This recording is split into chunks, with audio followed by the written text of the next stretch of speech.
नमस्कार दोस्तों, मैं कुंदन यादव सिटी न्यूज सागवाड़ा लेकर हाजिर हूँ सागवाड़ा सहित आसपास की खास हलचल को। तो चलिए खबरों के सिलसिले को आगे बढ़ाते हैं। भीम आर्मी भारत एकता मिशन संगठन के अध्यक्ष अमृतलाल यादव कतिस्वर एवं प्रदेश कार्यकारिणी के सदस्य एडवोकेट भरत मेघवाल के तत्वाधान में रैली का आयोजन हुआ एवं अपने गांव में रैली निकाली गई। इसके बाद महिपाल खेल मैदान में आयोजित हो रहे प्रोग्राम में रैली के मार्फत सभी जनता को लेकर पधारे एवं सभा को वहां संबोधित किया। देखिए हमारी इस रिपोर्ट में क्या कुछ बोले अमृतलाल यादव एवं भरत मेघवाल, सुनिए। धन्यवाद दोस्तों।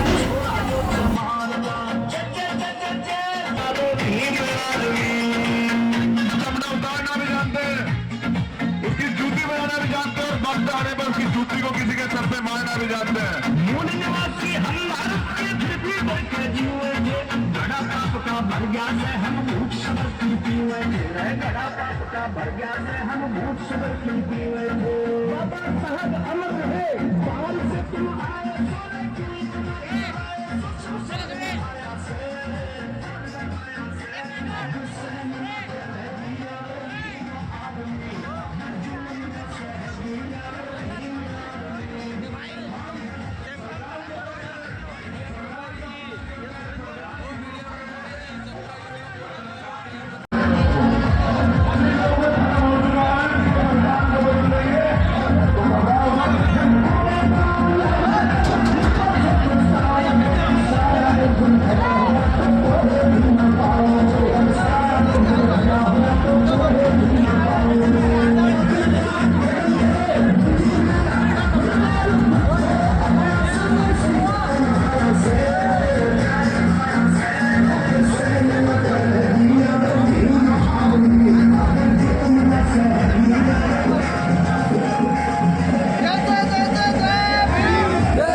रिजर्व बैंक ऑफ इंडिया का गठन करने वाले जनक, भारत रत्न शिल्पकार, इस भारत के संविधान से सम्मानित होने वाले डॉक्टर पूजनीय हमारे डॉक्टर भीमराव अंबेडकर साहब के चरणों में नमन करते हुए एवं आरक्षण के जनक छत्रपति साहू जी महाराज एवं बसपा के संस्थापक साहब काशीराम के चरणों में नमन एवं प्रथम शिक्षिका सावित्रीबाई फूले एवं सावित्रीबाई फूले के साथ में कंधों से कंधा मिलाकर मुस्लिम समाज में जन्मी फातिमा शेख को नमन।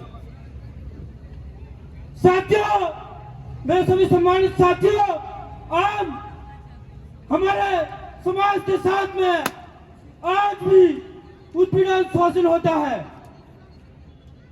यह मधुवादी की नस्लें आपको पहले शिक्षा की ओर मोड़ दिया जाएगा, फिर आपका नाम किसी जुर्म की ओर जोड़ दिया जाएगा।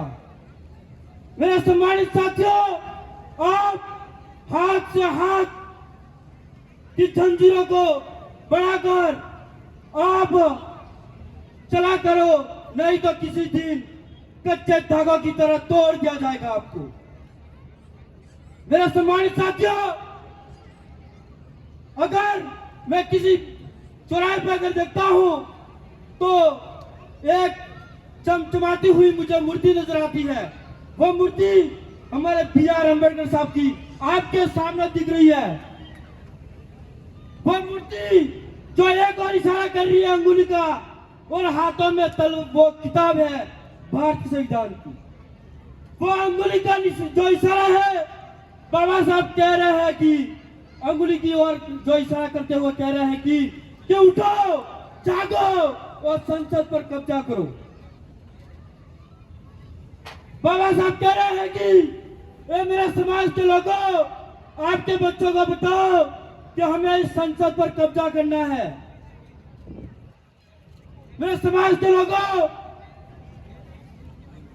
जो बाबा साहब के हाथ में जो किताब है वो कोई मामूली किताब नहीं है, वो न कि कोई दिखावे के लिए। बाबा साहब कह रहे हैं कि इस किताब को आप पढ़ो, शिक्षा ग्रहण करो और अपने हक और अधिकार मांगो। आर्मी उन लोगों को बता दो कि ये भीम आर्मी स्वचित, वंचित, दलित, पिछड़ों की आवाज है। ये भीम आर्मी संविधान की सुरक्षा कवच है। ये भीम आर्मी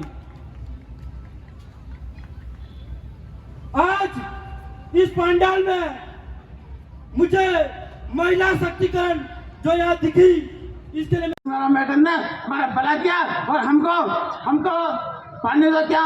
तो हर स्कूल में उनको बाबा साहब के तस्वीर को, उनकी चाहे मजबूरी हो लेकिन मजबूरी में भी उनको बाबा साहब को नमन करना पड़ता है। और आपने देखा होगा कि हमारी विधानसभा में जब बात आई थी कि संविधान को बचाने के लिए, तो सब लोग अपने अपने हाथ में लगे बाबा साहब का नाम जय जयकार करने लगे।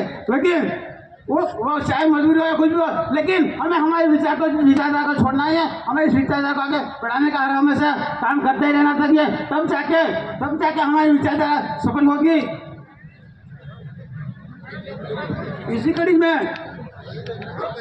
कड़ी में जब बाबा साहब ने जो संविधान बना के दे दिया, उस समय पहले जो 1947 के पहले हम डबल गुलामी जी रहे थे। डबल गुलामी, एक तो अंग्रेजों की, दूसरी जो यहाँ के मनुवादियों की, यानी डबल गुलामी जी रहे थे। तो बाबा साहब ने जो कहा कि देश तो आजाद होना चाहिए, उसमें कोई शक नहीं, लेकिन देश आजाद होने के होता ही अच्छी बात है, हम उसका स्वागत करते हैं। लेकिन देश के अंदर जो गुलामों का गुलाम है उसको आजाद कौन करेगा? पहले हमारे गुलाम है, उनको आजाद कौन होना चाहिए। उनकी बात बाबा साहब डॉक्टर भीम अम्बेडकर ने गोलमेज सम्मेलन में रखी और उनकी बातों को जब अंग्रेजों ने सुना, नहीं वास्तव में सही बात है, तब जाके हम डबल गुलाम में जी रहे थे। तो हमको बाबा साहब ने कुछ ऐसे हक अधिकार दिए जिनको आज भी छीनने का काम करते हैं। लेकिन हमें उन विचारधारा को, चाहे कुछ भी हो जाए, हम कुर्बानी देने में तो भी, लेकिन हमारे बाबा साहब के दिए हुए अधिकार को हम छीनने नहीं देंगे।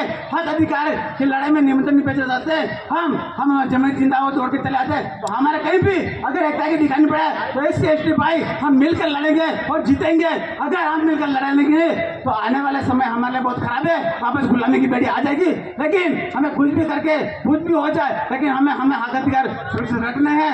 इसी कड़ी में मैं आगे कहना चाहता हूँ कि बाबा साहब अगर नहीं होते तो हमारे समय कुछ अधिकार नहीं थे। वो एक कहावत है कि बाबा साहब भीमराव अंबेडकर एक वो शुद्ध देसी की है जो कहते हैं गधों को समझ नहीं आता और कुत्ते को हजम नहीं होता है। लेकिन बाबा साहब अंबेडकर की धारा की वो विचारधारा है जो अगर उस विचारधारा को फॉलो करेंगे तो ये मैं गांधी के साथ कहता हूँ हमारा देश विश्व गुरु बन सकता है, सोने की चिड़िया बन सकता है। मैं ज़्यादा बात मेरे नहीं खींच के आप सब वक्ताओं को और पूर्व के वक्ताओं को और इस सभा को मैं पुनः धन्यवाद आभार प्रकट करता हूँ। साथ ही मैं एक नारा देना चाहता हूँ कि आप सब एक जोर से एक नारा देंगे। आज हमारे जो SC/ST जो संयुक्त महासभा है उसके बारे में मैं कहना चाहता हूँ कि कुछ समय से हमको वो नारा है लेकिन हम थोड़ा अलग अलग दिख रहा है, लेकिन आज हमें एक हो गया ऐसा लगता है और हम उस नारे को आगे बढ़ाएंगे। तो मैं नारा कहना चाहता हूँ कि एक तीर एक कमान, तो हमको SC/ST एक समान कहना है। बोलो सब तैयार हो? एक तीर एक कमान, एक तीर एक कमान। इतना जोर से बोलो कि मनुवादियों के है ना खुश उठ जाए कि आज कुछ SC/ST का समुदाय इकट्ठा हो गया है। अगर हमारे दलित पिछड़े आदिवासियों के साथ में कोई अन्याय अत्याचार शोषण करेगा तो उसको नींद में भी दिखेगा। अरे एक पुराना शेर था किसी पिक्चर का कि बेटा सो जा गब्बर आ जाएगा।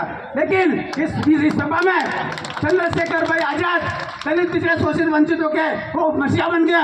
अगर किसी के साथ में हम कोई जातिवाद नहीं करते, लेकिन किसी के साथ में भी अगर इस देश में अन्याय अत्याचार होता है, शोषण होता है, तो भाई चंद्रशेखर का नाम सुनते ही मनुवादियों के पसीने छूट जाते हैं। उसी विचारधारा को हमें आगे बढ़ाना है। इसी कड़ी में मैं मेरी वाणी का विराम देता हूँ। धन्यवाद। जय भीम, जय जोहार, जय बिरसा, जय कलाम, जय मंडल। आप सबको धन्यवाद। आभार।